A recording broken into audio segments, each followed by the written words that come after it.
White cops lie about a black woman in court shocked when she flashes her CIA clearance.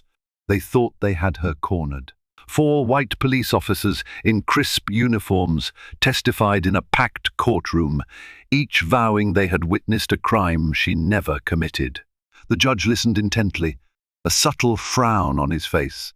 Every spectator in the gallery sat on edge, hearts pounding, as these officers systematically painted a picture of a so-called dangerous criminal. Yet the tall, poised black woman at the defense table never flinched. Then, just when the officers believed victory was certain, she stood up calmly and slipped a small badge from her purse. The letters CIA glinted in the fluorescent light. The courtroom erupted. Kaya Rhodes had grown up in the heart of Philadelphia. From a young age, she cultivated a sharp intellect and an unbreakable spirit. Raised by a single mother who worked 2 jobs, Kaya learned that honesty was everything once trust was gone. It rarely returned. As a teenager, she channeled her grit into excelling at school. She was especially gifted in linguistics, picking up Spanish, French, and a smattering of Arabic and Farsi with astonishing ease. By the time she graduated high school, she had already secured a partial scholarship to the University of Pennsylvania. Her life took a dramatic turn during her sophomore year. A CIA recruitment officer gave a guest lecture on national security at one of her political science classes. Kaya's ears perked up at every mention of language proficiency, cultural intelligence, and undercover work. The lecture ended with a recruitment pitch. The agency sought capable, diverse talent ready to serve their country in multifaceted roles. Kaya's heart pounded as she approached the officer afterward, peppering him with questions. Within a year, she found herself in the rigorous training programs at the CIA's headquarters in Langley and at the famed farm in Virginia. The work was complex intelligence gathering, analysis, covert operations, specialized language training. But it turned out that Kaya's upbringing had shaped her perfectly for the job. She had a steely resolve. She was calm under pressure, sharper than many of her peers, and showed a knack for blending into any environment. Over time, she quietly rose through the ranks, earning the respect of her supervisors and colleagues alike. Despite her success, KYA lived a double life. Publicly, she was a freelance translator for international corporations, a consultant who traveled frequently to Europe and the Middle East. In truth, she was seldom more than a plane ride away from her next assignment or debrief at Langley. The agency valued her expertise, but with it came heavy sacrifices. She could not speak freely about her experiences. Her travel schedule often made a personal life impossible, and she had to maintain a strict code of secrecy even around people she loved. Still, she pressed on. Kaya believed strongly in service to her country and in the work she was doing to keep people safe. Every operation, no matter how small, felt like a chance to put her skills to use for a greater purpose. Through it all, her mother remained the only anchor she had back in Philadelphia. That anchor is what eventually brought her to the small suburban town of Grimbley in Massachusetts on a crisp autumn day. Kaya's mother, Paula, had suffered a mild heart attack. After recovering in a local rehab facility, Paula moved in temporarily with Kia's aunt, who resided in Grimbley. Kaya took a few weeks off from her CIA duties, telling her superiors she needed personal leave. They agreed without question. Kia rarely asked for time off, so it was clear this was serious. So there she was in Grimbley, a quiet place known for its historical library, old Victorian houses, and a police department with a questionable record on racial profiling. Kaya had no idea she was about to be thrust into a situation that would test everything she'd learned in her clandestine career. Fate was rolling its dice, and the first throw landed squarely on the day she decided to go grocery shopping at an ordinary supermarket on the edge of town. The supermarket was an unremarkable establishment called Wilbur's Market. Tired after a sleepless night tending to her mother, Kia pushed a squeaky shopping cart while scanning a lengthy grocery list scribbled in her mother's messy handwriting. She needed fresh produce, low-sodium soups, whole grain bread, everything recommended by her mother's doctor. Aisle 9 was the baking aisle: sugar, flour, spices. Although her mother needed a careful diet, KYA contemplated making sugar-free brownies, hoping they might raise her mother's spirits. As she scrutinized the back of a sugar substitute package, she felt the pressure of a gaze. Turning, she noticed an older woman, perhaps late 60s, squinting at her. "Hello," Kaya offered politely. The woman quickly scurried away without a word. Kaya shrugged it off. She was used to occasional stares. Grimbley wasn't the most diverse place. Still, she tried not to let it bother her. She wheeled her cart onward, picking out baking powder and cocoa. Down the aisle, she noticed two men in the store's uniform dragging a pallet of goods. One of them, tall and broad-shouldered, was scowling at her. She wondered if she was standing in their way, so she guided her cart to the side to let them pass. Moments later, as Kaya reached for a container of organic vanilla extract, she heard loud, angry voices from behind the shelf. Curious, she peeked around the corner to see the older woman from before. Now she was accompanied by one of Grimbley's uniformed police officers, a man in his 50s with close-cropped grey hair. His name badge read Officer Bryce. He was speaking to her in hushed, agitated tones. Before KYA could decipher what was going on, she heard the words clearly. "MAAM, if she threatened you, we have to take it seriously." Did she try to harm you? Threatened? Harm? Kaya's mind raced. The older woman was pointing in Kia's direction, her voice trembling as she insisted that she had seen a suspicious black woman acting aggressively. Kaya's blood ran cold.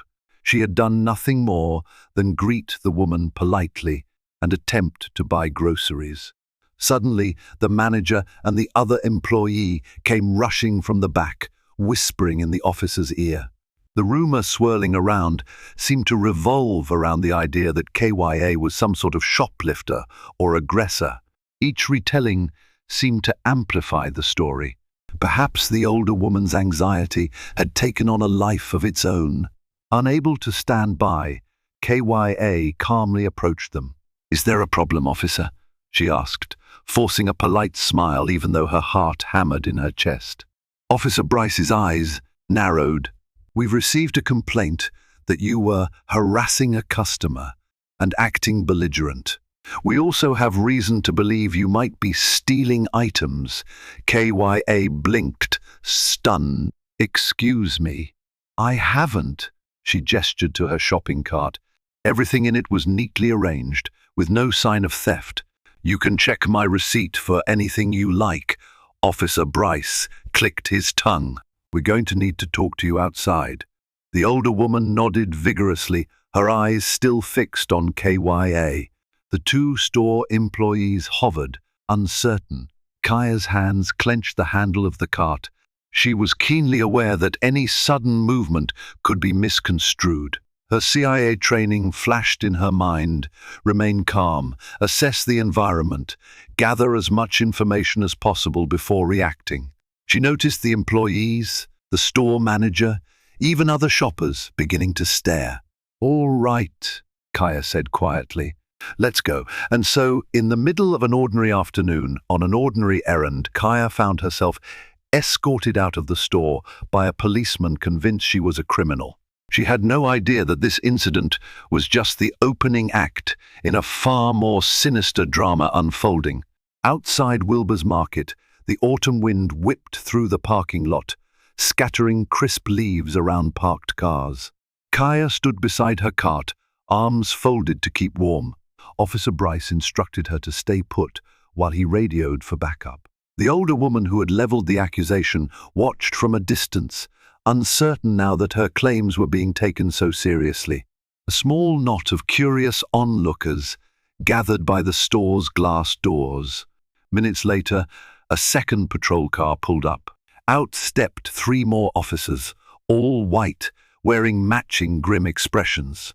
Kaya calmly observed them approach. Her mind raced with every tactic to defuse the situation. One of the newcomers, Officer Jacob Jake Olson, was broad-chested with a buzz cut. He immediately took charge, stepping in front of Officer Bryce. "Let me handle this," he said, waving him aside. His voice boomed in the parking lot, loud enough for everyone around to hear. "Miss, you're under suspicion of theft and possibly threatening behavior. We need to search your belongings." Kaya lifted her chin, steeling herself. "I have no problem letting you check my cart or my bag. I haven't stolen anything. As for threatening behavior, I don't know what that's about." She glanced at the older woman, who seemed to be shrinking away, as though wanting to erase herself from this chaos. The officer's eyes traveled over Kaya's face, then dropped to her purse. She opened it for him, revealing only her wallet, car keys, and phone. No stolen items.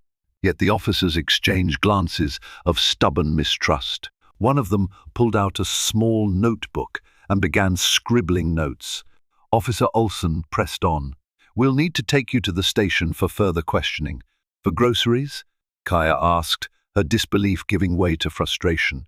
"If there's a misunderstanding, we can clear it up right here. You've checked my belongings, and there's nothing missing from the store. Ask the manager if anything was taken. We still have the matter of the threatening complaint," Olson said, eyes narrowing. "The woman in there said you intimidated her."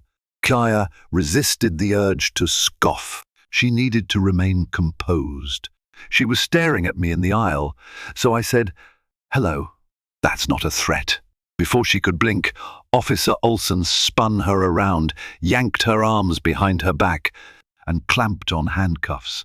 Shocked gasps rippled through the gathering crowd. Kaya's bag tumbled to the ground, phone skittering across the pavement. Her training taught her to stay calm, but adrenaline surged through her. She felt her instincts urging her to defend herself physically. Yet she remembered the consequences of resisting. She wasn't on a covert mission in a hostile territory. She was in small-town Massachusetts, facing officers who apparently wanted to escalate the situation. The last thing she needed was to be branded as combative. "Stop," she managed to say, turning her head as much as the cuffs allowed. "This is unnecessary." Officer Olson pushed her toward the squad car. "That's for us to decide." Kya took a deep breath, her arms throbbing from the tight cuffs. The bystanders murmured in confusion, some aiming their phone cameras at the scene. She watched as her carefully selected groceries were left abandoned in the cart. Her mind reeled. If only she could flash her CIA credentials right here and now. But her training had always cautioned against revealing her identity unless absolutely necessary, and definitely not in the middle of a crowd. The CIA did not like public spectacles. So she kept her silence as the officers hoisted her roughly into the patrol car. The door slammed shut. Through the window, she saw the older woman skulking back into the store, face pale. She clearly hadn't expected things to go this far, but the wheels had been set in motion. Kaya was on her way to the Grimbley police station, cuffs biting into her wrists, falsely accused and entirely uncertain how far these men would go to protect their narrative.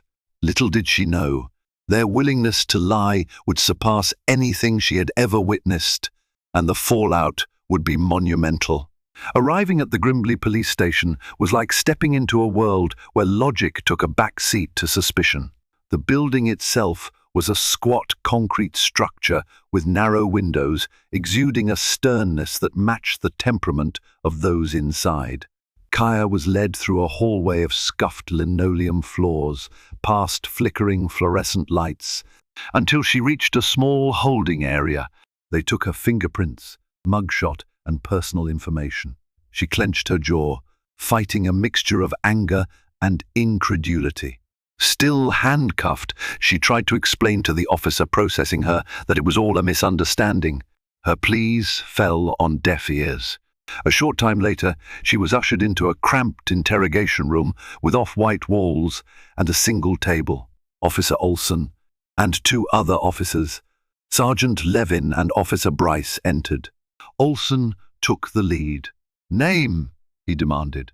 She answered with quiet composure, refusing to let them sense her fear. "Kaya Rhodes." He asked for her address, date of birth, and so forth. She complied, providing only the standard information. Each time, Olson scribbled furiously in a small notepad. He leaned forward. "So, Miss Rhodes, do you often threaten elderly women in grocery stores?" Kaya inhaled slowly, a technique she'd perfected during CIA training to maintain composure under interrogation. "I never threatened anyone. I merely said hello." The tension in the room crackled. Sergeant Levin folded his arms across his chest. "We have a sworn statement from the victim. She said you were, let's see, menacing in tone and posture." Kaya stared at the men, gauging whether logic would ever permeate this conversation. "Is there any actual evidence?" Officer Bryce, seemingly overshadowed by Olson, cleared his throat. "Witness testimonies count as evidence," he muttered, though he refused to meet her gaze. A knock on the door interrupted them. A female officer poked her head in. "The public defender is here." Within minutes, a slim woman with sharp eyes and a briefcase walked in. She introduced herself as Maya Patel, the public defender on duty. "Officer, I'd like a moment alone with my client." Olson bristled, but exited with the others. "I'm sorry about this," Maya whispered, her tone sincere.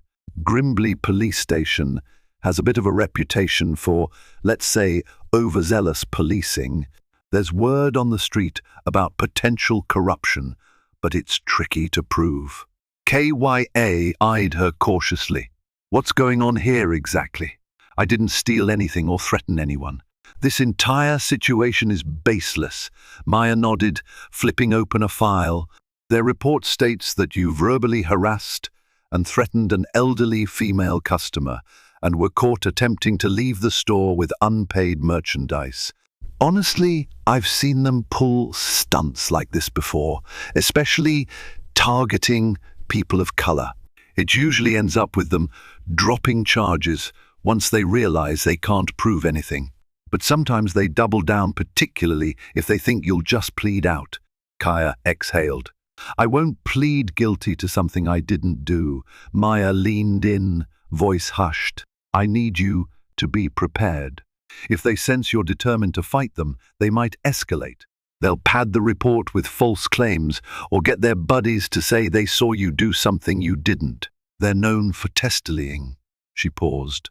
"Look, if you have any leverage, anything that can put them in check, it might be wise to use it." Kaya's heart pounded. Could she trust Maya enough to reveal her CIA credentials? Possibly, but the agency's protocols were rigid. Disclosing her status in open court was a last resort. She opted for partial truth. "I do have resources. Right now, I just want the truth out." Maya nodded. "We have a bond hearing tomorrow morning. Then we'll see if the district attorney wants to pursue charges." Outside, Kaya could hear muffled arguing. Probably the officers discussing how to handle the situation. Part of her wanted to flash her CIA clearance right then and there, shut this farce down. But something told her the real show was yet to begin. The more these officers lied, the deeper they'd dig their own graves. And KYA, well versed in investigations, was about to uncover just how corrupt Grimbley's police force could be. The next morning dawned grey and dismal, matching Kia's mood.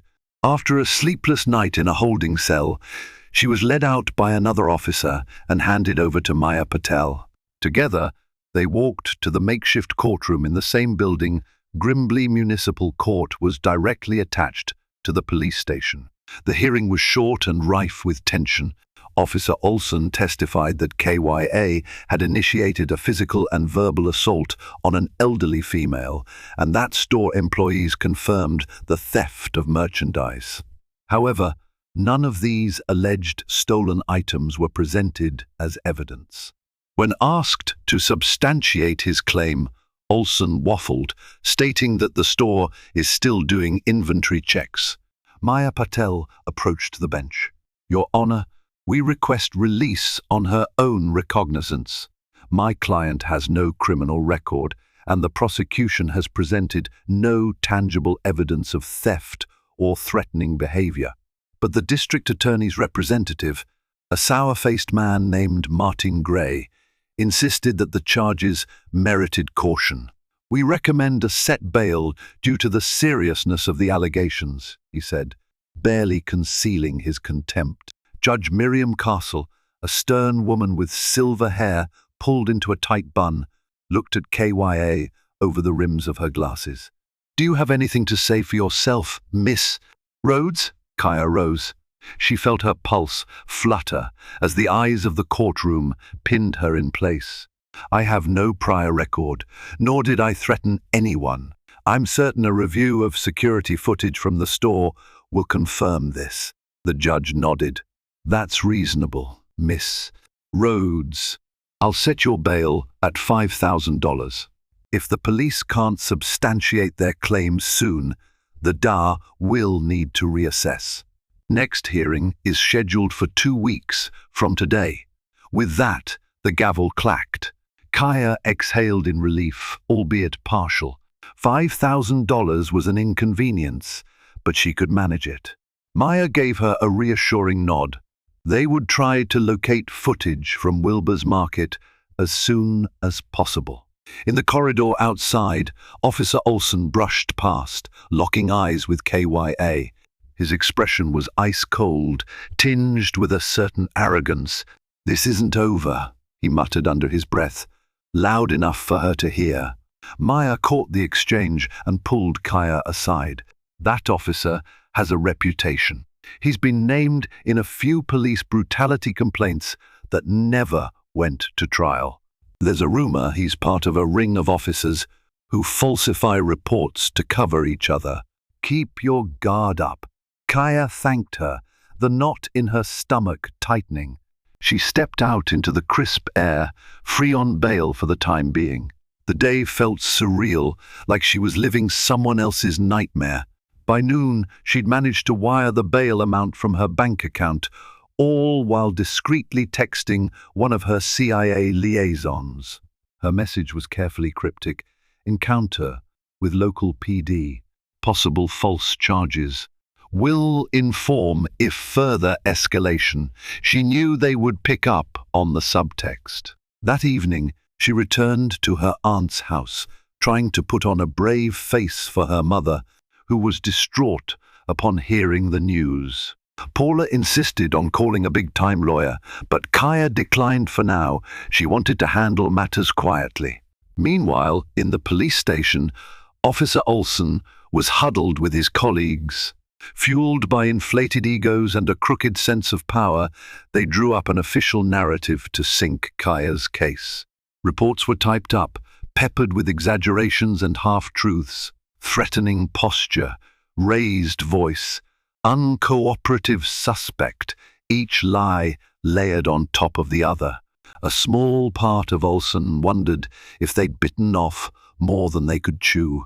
This woman, with her poise and self-control, didn't seem like the usual scapegoat who would fold under pressure. But it was too late. They'd locked themselves into this battle, each vow to stand by one another's story, forging a chain of deception that would be difficult to break. Or so they thought. In the days that followed, Kia took advantage of every resource at her disposal, though she did so quietly. First, she combed through local news articles and any civil rights cases that had been filed against the Grimbley Police Department. She discovered a pattern of complaints lodged by people of color, many of which were dismissed for lack of evidence. It was the same refrain repeated time and again: questionable arrests, testimonies of harassment, and alleged intimidation tactics.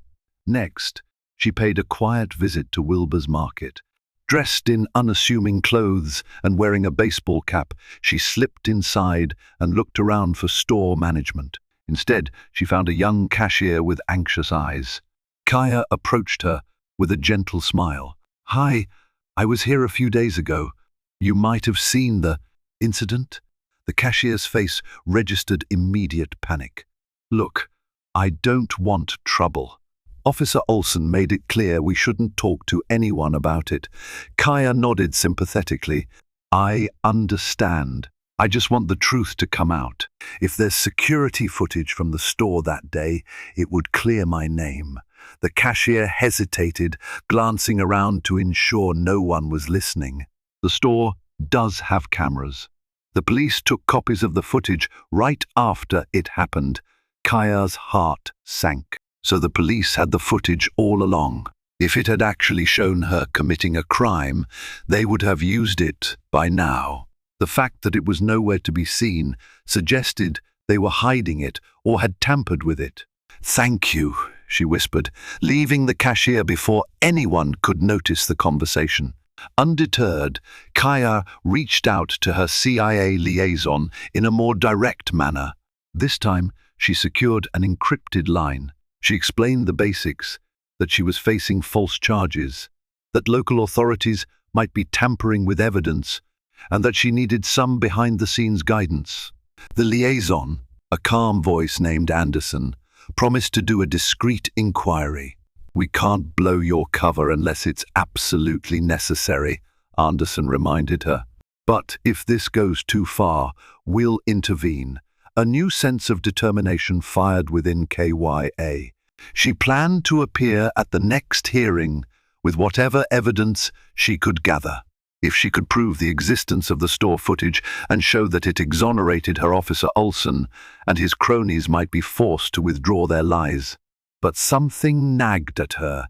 These officers seemed too bold, too confident. They must have a plan to keep the truth buried.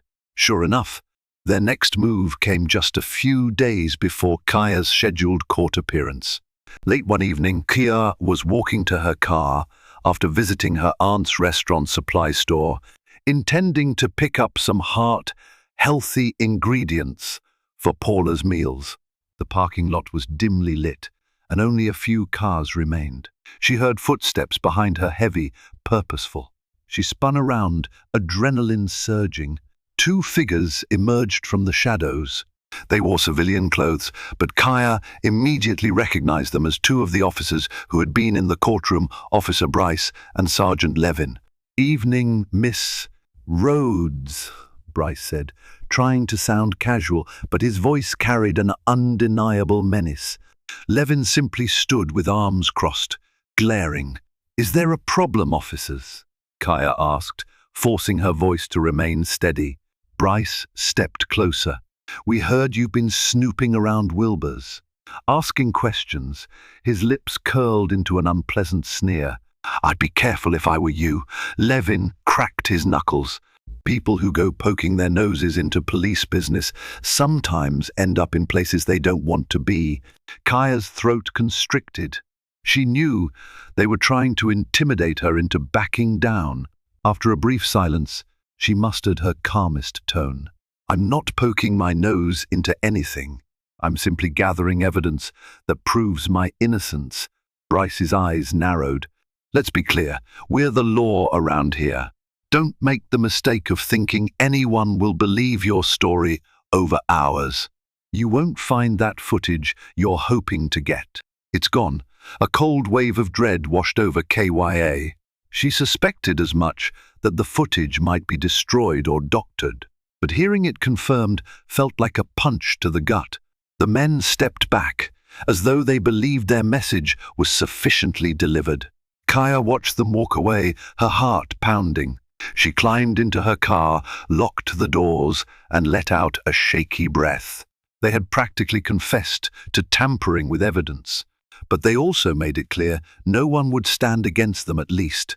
No one local. She needed a higher authority or a strategic plan to corner them, and she had only days left before her next court date. That night, she made a difficult decision. If these men were willing to lie so brazenly and destroy evidence, revealing her CIA status might be the only way to blow the lid off their corruption. But it was a nuclear option, one that could imperil her career and compromise her covert work. Still, the scales of justice were wildly out of balance in Grimbley, and Kia was determined not to become the latest victim of systemic abuse. The day of the hearing arrived with a stormy sky, thunder rumbling in the distance as if nature itself sensed a brewing confrontation. Kaya dressed in a simple navy pantsuit, her hair neatly pulled back. She carried her worn leather portfolio, inside of which she had placed various documents, her plane tickets, receipts, and a statement from her aunt verifying her whereabouts on the days in question. Outside the courthouse, a handful of curious onlookers milled about, some holding signs that read, "Stop Police Corruption in Grimbley." Kia was surprised to see them. Perhaps word of the department's shady history was starting to spread. Inside, the courtroom buzzed with quiet tension. Officer Olson sat at the prosecution's table alongside Martin Gray.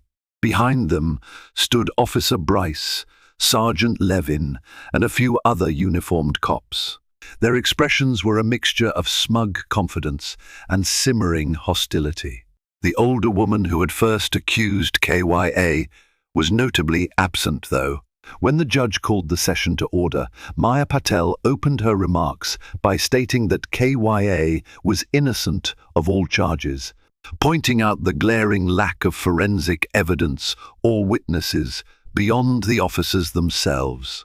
"We had hoped to obtain the store's security footage," Maya said, her voice tinged with frustration. "But it has mysteriously disappeared."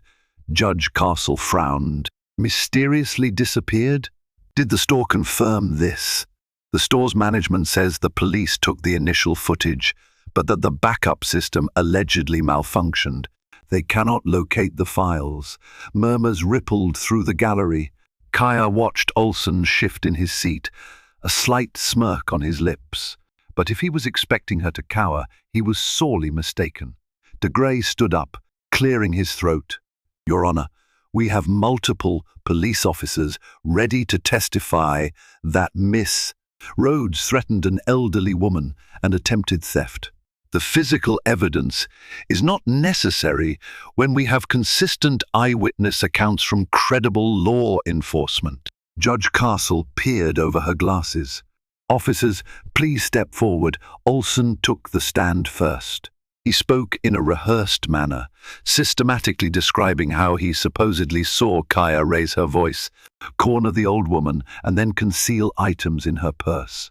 Bryce and Levin nodded along, their arms folded in tandem. Kaya listened, stunned at the sheer audacity of their lies. The entire testimony was a script, each officer parroting the same version of events. It was textbook perjury. When Maya had a chance to cross-examine, she did her best to poke holes in their timelines and highlight the absence of tangible evidence. Yet the officers stuck to their story, offering defiant or evasive responses. The entire courtroom felt suffocated by the tension. Finally, it was Kaya's turn to take the stand. Her palms felt clammy, but she calmed herself with a slow inhale and exhale, just as she had been trained. She recounted her version of events, describing how she'd only said a polite hello to the older woman and had placed every item from her basket onto the conveyor belt at checkout. She concluded her statement by emphasizing that she'd never had so much as a parking ticket in her life. The DA sneered, "Yet multiple officers accuse you of the same misconduct. Are you implying they're all lying?" Kaya gazed at the judge, then at the gallery. "Yes," she said calmly, "they are lying." Silence draped over the courtroom like a suffocating blanket. The DA's mouth twitched in annoyance at Kaya's direct accusation. Officer Olson leaned back in his seat, arms behind his head, as if daring her to prove anything. Judge Castle folded her hands. "Miss Rhodes, That is a serious allegation. Do you have any evidence to back it up? KYA swallowed, heart pounding. This was the moment. She glanced briefly at Maya Patel, who gave her a cautious nod. Then, reaching into her portfolio, she pulled out a thin, black, leather credential case. She stood and stepped away from the witness stand, approaching the bench with measured steps. "Your Honor," she began, voice steady but tinged with an undercurrent of controlled anger.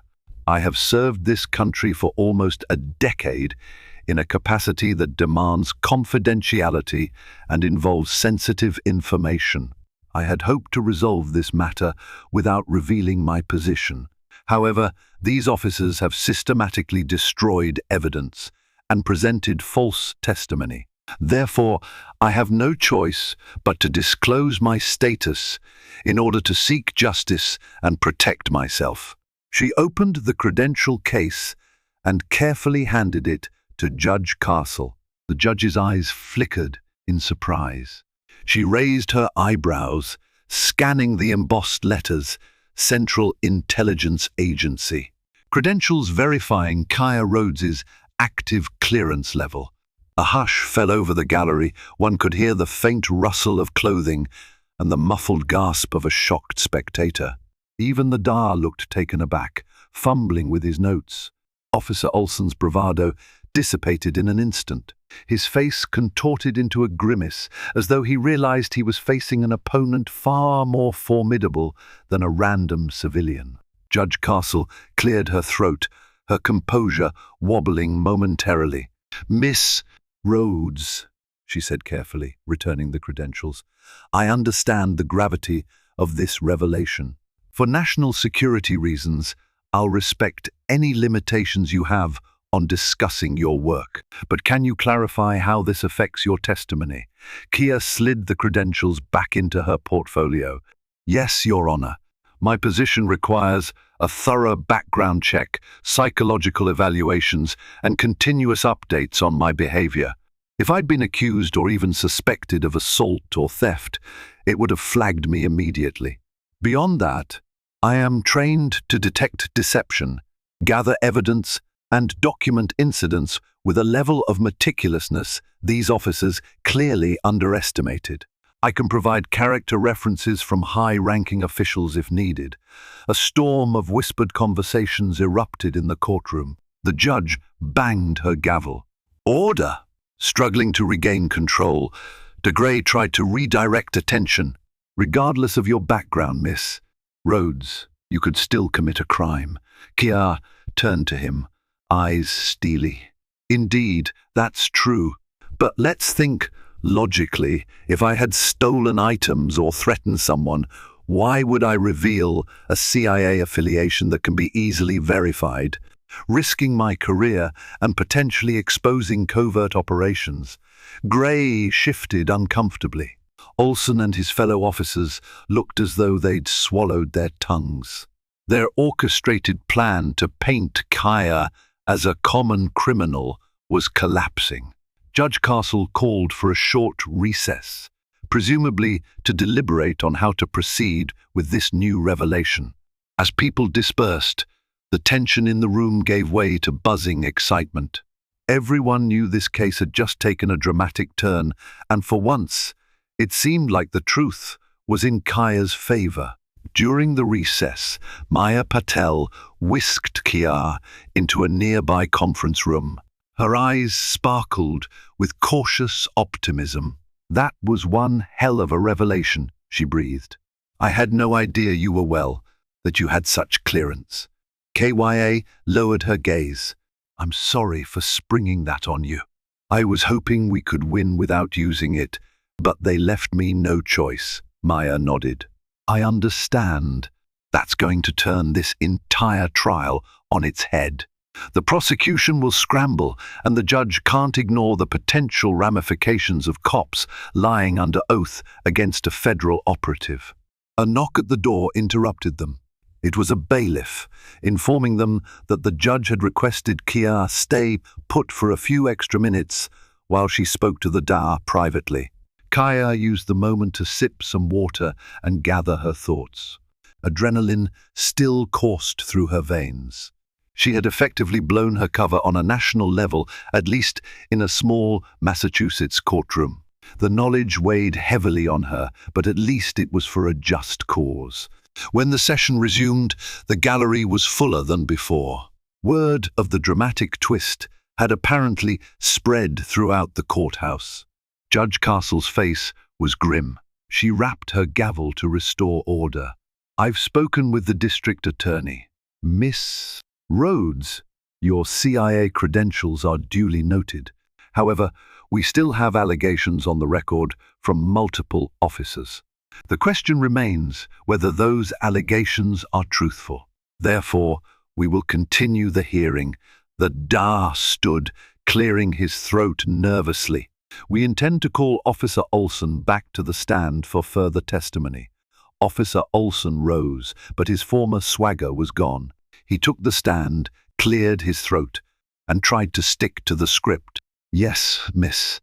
Rhodes was acting aggressively and had items concealed in her purse. "I was, officer," the judge cut in. "You do realize the consequences of perjury, especially in light of the defendant's federal affiliation." A flash of panic crossed Olson's features. I'm aware, Your Honor," he resumed, spinning his tale, but his words stumbled. Perspiration dotted his forehead. Every lie seemed to weigh more heavily on him now.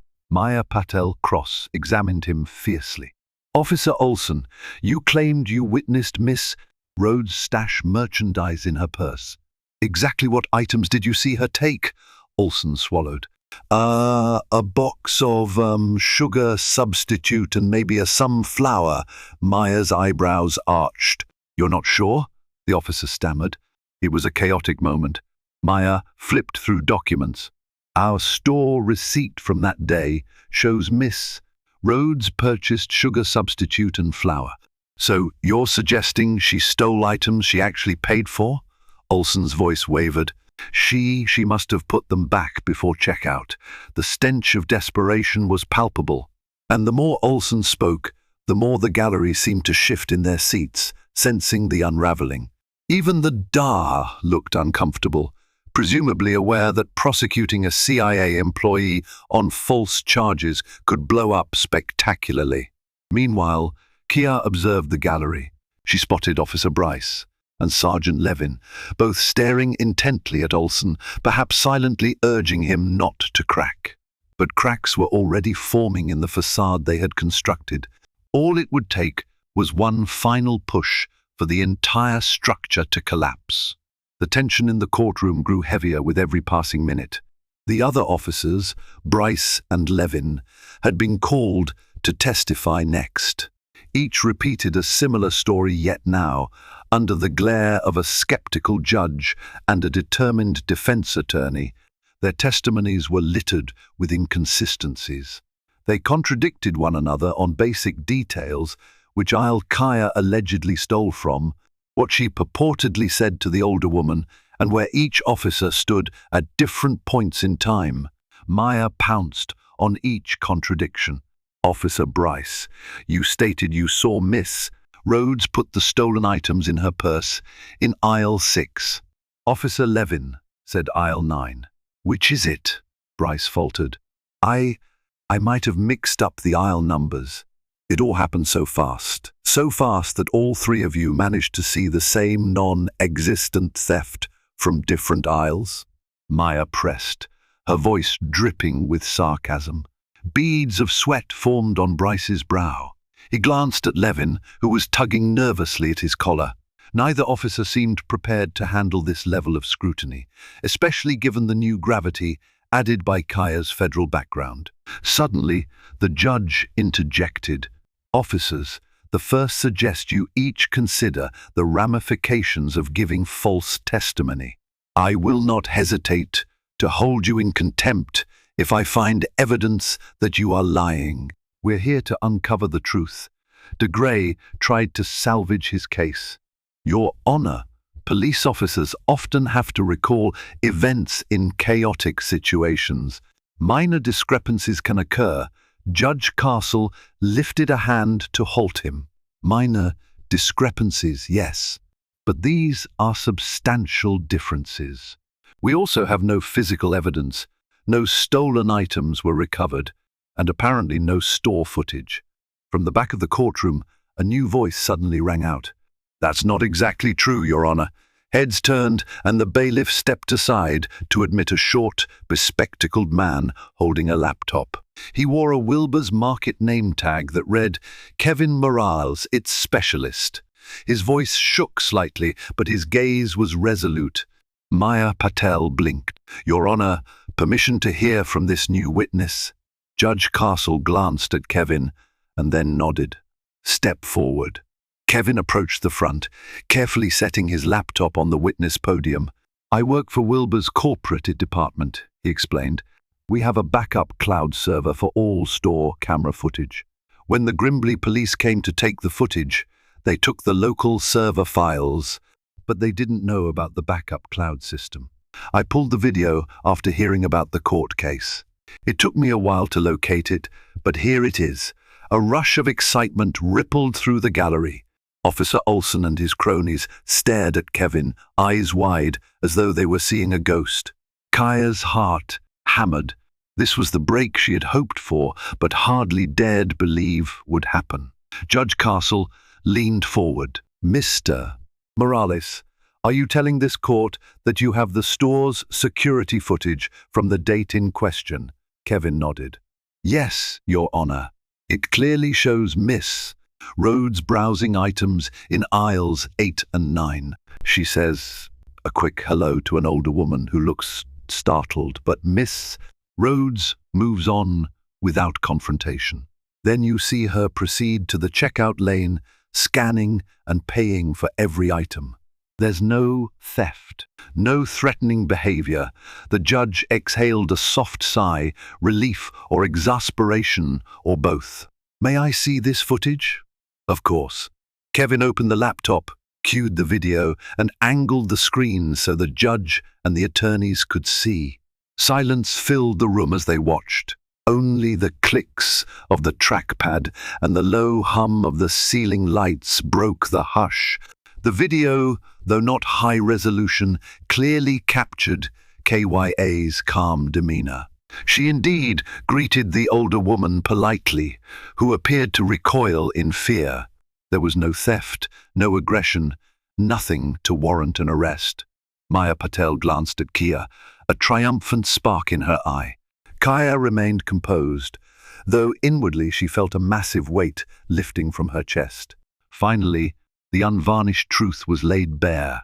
Judge Castle's gaze shifted to the officers, who looked like cornered animals. "Officers Olson, Bryce, Levin, can you explain why your account of the incident differs so drastically from the video evidence?" Olson fumbled. "The footage must be incomplete. She could have threatened the victim off camera." The judge's impatience spiked. "The alleged victim isn't even present today to confirm your story. And the footage clearly shows Miss Rhodes never concealed items in her purse. Given what I've seen, I'm inclined to believe the defense's argument that these charges were fabricated." She gestured for the Da to approach the bench. A hushed conversation ensued, the Da gesticulating with frustration. Finally, he turned to the courtroom. "In light of the new evidence, the prosecution moves to dismiss all charges against Miss Rhodes without prejudice." A collective exhale swept the room. Some onlookers clapped softly, but Judge Castle rapped her gavel once more. "Order! Charges against Miss Rhodes are dismissed. However, this court is appalled by what appears to be perjury on the part of law enforcement. I'm forwarding all relevant evidence to the Attorney General's office for a formal investigation. Officers, you're dismissed from the stand and placed on administrative leave, effective immediately." Olson looked like he wanted to protest, but Bryce and Levin already seemed to grasp that the more they spoke, the deeper they'd bury themselves. They trudged out of the courtroom, faces drawn, while a swirl of whispered rumors followed them like a dark cloud. Kaya remained in place, adrenaline still pumping. She heard Maya's voice at her side. "We won. But I suspect this is just the tip of the iceberg." They made their way out of the courthouse amid scattered applause and congratulatory murmurs. Kaya felt a wave of relief, but also sorrow for how broken the system could be. Her phone buzzed a text from her CIA liaison. Anderson saw what happened. "We've got your back." She smiled faintly. She was safe, for now, but she had no idea how harshly karma would soon strike back at the officers who had tried to ruin her life.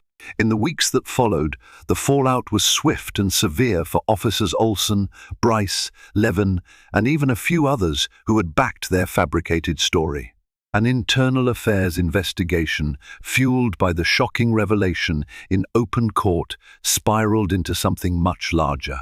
Under the scrutiny of the Massachusetts Attorney General's office, Grimbley's police chief was forced to place not only Olson, Bryce, and Levin on unpaid suspension, but also to open a departmental audit.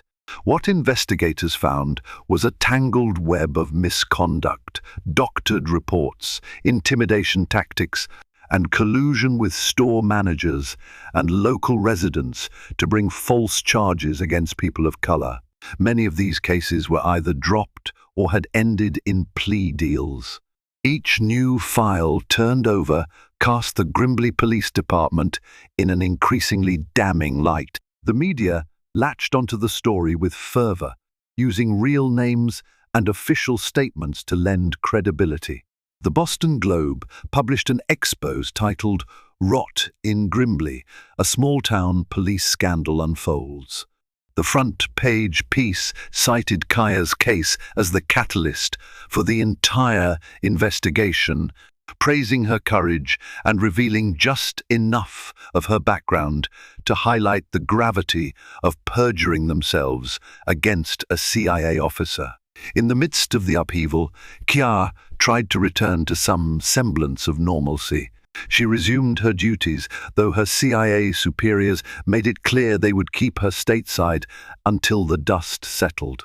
"We don't want you traveling internationally with your cover compromised," Anderson told her. Kaya understood. Her life, once carefully compartmentalized, had been shattered open. But at least her name was cleared, and justice was finally being served. Meanwhile, karma came knocking on the officers' doors. Officer Olson, the ringleader, was indicted on charges of perjury, obstruction of justice, and civil rights violations. His two children, ironically, had always admired him for being a hero cop, but now they saw him for what he truly was. Bryce and Levin faced similar charges, and rumors swirled that they might flip on Olson in exchange for leniency. At first, Olson tried to bluff his way out. He gave interviews to local stations, insisting the video footage had been tampered with, that the CIA was out to get him, that KYA was some sort of double agent. The nonsense claims only served to dig his reputation deeper into the mire. Public sentiment was against him. He couldn't walk the streets of Grimbley without facing jeers and shouts of liars, or worse. Eventually, lawyers convinced Olson to plead guilty to some charges in hopes of reducing his prison sentence. The day he entered the plea, on a crisp morning with swirling winds that felt eerily similar to the day, Kaya was first arrested. He looked broken. Gone was the cocky posture, replaced by the slump of a man who realized his illusions of invincibility had collapsed like a house of cards. For Kia, the news of Olson's plea came via a short message from Maya Patel. "He's done. Pleaded guilty. Justice served." Kia felt a surge of relief, but no joy. She thought of the many people who had likely faced similar false charges, but lacked her resources or her unwavering determination. Grimbley's police corruption had thrived because so many citizens felt powerless. Now, that era was ending. Bryce and Levin soon followed suit, each accepting plea bargains that included prison time and mandatory restitution to various victims. The older woman who had first complained at Wilbur's Market vanished from the public eye, reportedly too embarrassed to face scrutiny about her role. She had unwittingly triggered the fiasco, but the real blame rested on the officers who took her paranoia and spun it into a full-blown frame job. In the final twist of irony, the Grimbley Police Department implemented new reforms mandated by state officials. Body cameras became mandatory. All officers underwent racial bias training, and an independent oversight committee was formed to review all arrests. The small town of Grimbley would never be the same. The entire saga became a cautionary tale about unchecked power and the price of deception. For Kaya, life moved forward. One chilly morning, she packed her suitcases, ready for her next assignment. Though her cover was partially compromised, the CIA still valued her expertise. They assigned her to a stateside intelligence project, analyzing international communications for potential threats. She didn't argue. A more stable schedule meant more time with her mother, who was recovering nicely. Before leaving Grimbley, Kia took a final walk through the neighborhood near her aunt's house. The autumn leaves crunched under her shoes, the air laced with a gentle breeze. She passed the spot where Bryce and Levin had cornered her in the dark parking lot. She paused, allowing a wave of relief to wash over her. She was free, safe, and vindicated. As she reached her car, a few local residents recognized her, nodding in respect. One woman even waved, murmuring a quiet thank you. In that moment, Kaya realized that, for all the turmoil and danger, she had made a difference not just for herself, but for the town. The seeds of accountability had been planted, and she could only hope they would continue to flourish long after she'd gone. When she finally pulled onto the highway, heading back to Philadelphia to drop her mother off at home, she glanced in her rearview mirror at the fading silhouette of Grimbley's water tower. The tension, fear, and heartbreak she'd endured here felt like a distant storm cloud that had finally passed. Kaya smiled softly. Sometimes the worst challenges reveal our strongest selves. And that's how a mundane grocery run in a sleepy Massachusetts town spiraled into a battle for truth and justice that shook an entire police department to its core. Kaya Rhodes, armed with courage and a hidden CIA clearance, transformed from a falsely accused defendant into the catalyst for a historic reckoning. The white cops who lied and abused their power discovered the hard way that deceit can't outrun truth forever. Kaya's story is a stark reminder that we must stay vigilant against injustice and never hesitate to shine a light where darkness thrives. If you found this story gripping, enlightening, or inspiring, please do me a favor, hit that like button, share it with someone who needs to hear it, and don't forget to subscribe to this channel for more dramatic real-life tales and thought-provoking stories. Your support keeps us shining a light on the truths that matter most.